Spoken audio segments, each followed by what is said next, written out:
Sa dinami-rami ng mga drama sa ER, ang the best. Ito pinakahuli. Alam yung namatayan ng asawa, pero hindi pala siya yung totoong asawa. Kabit lang. Tapos, dumating yung totoong asawa. At magkasundo silang dalawa. Di ba ang weird? Well, in this day and age, hindi na weird yung ganong setup, no? Kung sa bagay, baka mas mahal ni Mr. si Kabit. So no choice si asawa. Kundi tanggapin na lang at makihati. Or maybe, mas mabait naman si mistress at saka baka napapasaya naman niya si husband. Or, may napaprovide siyang hindi kaya ng wife. Posible! Di ba? Kaya ang So okay lang? Kahit makihati yung kabit doon sa asawa? Anong klaseng utak meron kayo? Ha? Mga babae pa naman kayo? Kabit yun. Ang kabit, kahit anong sabihin nyo, kabit pa rin mga agaw na asawa. Ay, affected much, ante? Allergic sa kabit? Oo nga, hindi naman ikaw yung pinag-uusapan namin. Oh wait, parang ganyan din yata yung situation niya. Pero, siya yung legal. That's why, relate na relate siya. Kaya ka. Ayan, baka relate lang. Di ba?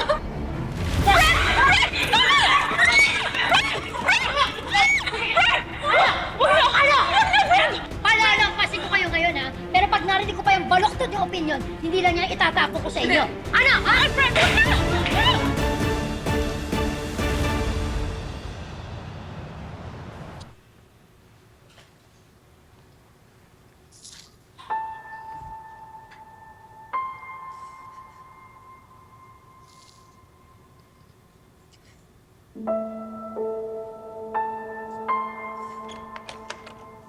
Jessica? Jessica, kain ka muna habang mainit ang sabaw. Kuya. Salamat, tita. Oh. Anak, kumusta na yung pakiramdam mo? Anak, sige na. Kumain ka na muna para mainitan niya sikmura mo. Oh. Ito, mainit pa yung sabaw.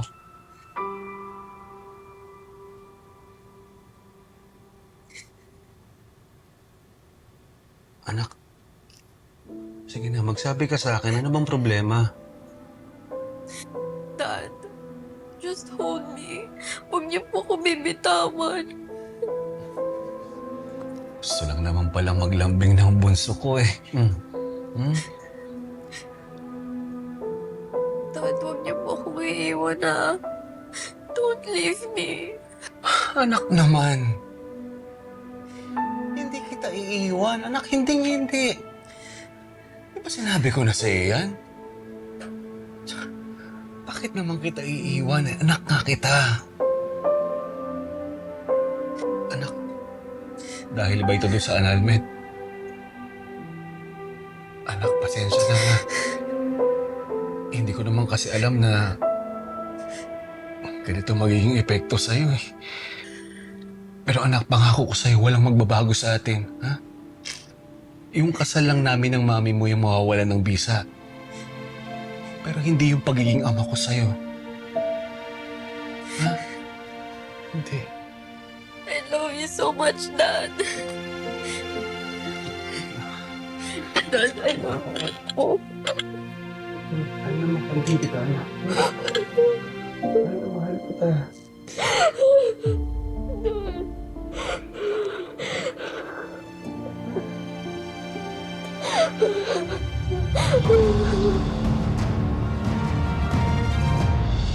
Jessica, ano ng update dyan? Anong ginagawa mo para hindi matuloy ang pag-file ng kaso ng daddy mo? Huwag mo sabihin, umaatras ka na sa usapan natin. Hanggang ngayon ba hindi ka pa rin naniniwala? Tumingin ka nga sa salamin. Hindi ka ba nagtataka? Wala kang nakuha sa daddy mo. Baka gusto mo gawin na nating official. Eh kung magpa-DNA test kaya tayo. Kumuha ka ng sample sa daddy mo. Mom, do we really need to go that far? Yes, para lang maniwala ka. Mom, I won't do it. Bakit? Natatakot ka malaman ng totoo? Basta, Mom. Can you just please stop pushing me? Anong binabalak niyo ng mommy mo?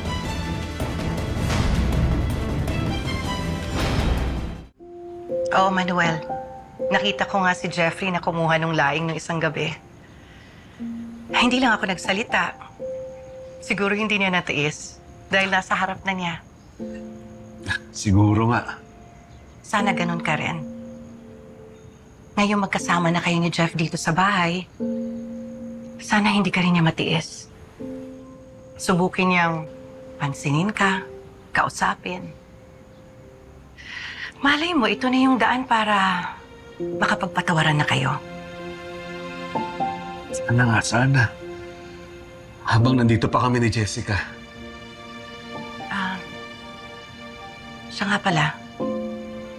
Kumusta na nga pala si Jessica? Isa pa yun sa iniisip ko yung batang yan. May problema siya eh. Ano? Hobby mo ba talagang sumugod dito? Bawal.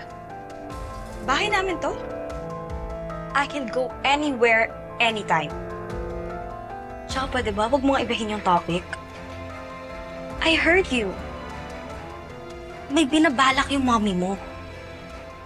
Pero ano yun at ayaw mong gawin? Stay out of it. It does not concern you. Concerned ako. Kasi masasaktan na naman yung nanay ko. Kaya pwede ba sabihin mo na lang sa akin? Pwede ba, Ate Colleen, umalis ka na? Bastos ka! Sabihin mo na sa akin! Go! Let's go!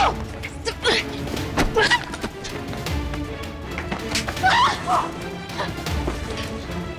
mo!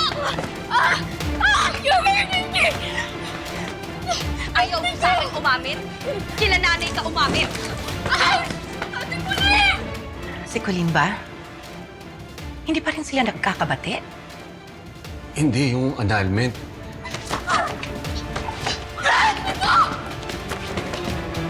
Natatakot kasi na baka iwan ko siya pag naghiwalay kami ni Hazel. Valid naman yung nararamdaman niya. Kailangan mo lang ma-assure na hindi mangyayari yun. Ayan! Tapos na ka na umamin! Jessica! Bitawan mo si Jessica! Ano ba? Colleen! Ayan po kasing anak niyo, Tay, eh. Nakikipag-usap na naman sa mommy niya. Tay, may binabalak po sila. Sabihin mo na nga sa kanila, Jessica! You heard it, di ba? Eh di ikaw ang magsabi! Jessica! Seryoso ba ka, ha? Colleen, tama na sabi! Paranoid! Ang hilig mo talagang mag-assume at magbintang ng kung ano-ano! Sumasagot ka, ha? Jessica! Colleen! Sandali! Tama na! Sandali! Tama na!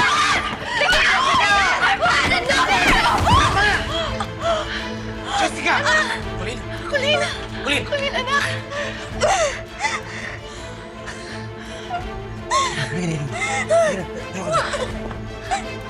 Jessica, anak! Okay ka lang ba? Ano yung sinasabi ni Ate Colleen mo? When Mom found out about the annulment, she's been bugging me po na kapag natuloy, sa kanya po ako titira. Dahil paghiwalayin po tayo ni Mom. So I told her ayoko. Dad, ayoko.